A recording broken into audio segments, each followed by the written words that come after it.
রবিবার সকালে কলকাতা বন্দর এলাকাতে ম্যারাথনে পা মেলালেন কয়েক হাজার মানুষ। মূলত মেয়র কন্যা প্রিয়দর্শিনী হাকিমের উদ্যোগে বন্দর এলাকায় এই ম্যারাথন প্রতিযোগিতায় পুরস্কার প্রদান অনুষ্ঠানে উপস্থিত ছিলেন সৌরভ গঙ্গোপাধ্যায়। একদিকে যেমন শরীর চর্চার প্রয়োজনীয়তার কথা বললেন, তেমনি কলকাতার এই আবহাওয়া ম্যারাথনের জন্য উপযুক্ত বলে প্রতিযোগীদের উৎসাহিত করলেন সৌরভ। প্রতিযোগিতার উদ্বোধনে সস্ত্রীক ফিরাদ হাকিমের পাশাপাশি উপস্থিত ছিলেন দেবাশিস কুমার, এলাকার কাউন্সিলর দেবলীনা বিশ্বাস ও অন্যান্যরা।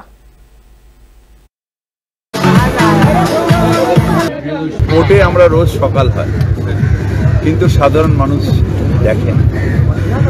কোর্ট মানে একটা সময় ধারণা ছিল দিওয়াল দেখার পরে যে কোর্ট মানে ক্রিমিনালদের জায়গা, কোর্ট মানে ভয়াবহ, কোর্ট মানে সেই সব কমার্শিয়াল অ্যাক্টিভিটিস, লরি, ডাম্পার, নোংরা। কিন্তু দৌড়তে দৌড়তে মানুষ দেখবেন যে কোর্টটা কত সুন্দর, কোর্টে যে ফ্লাইওভারগুলো হয়েছে কত সুন্দর।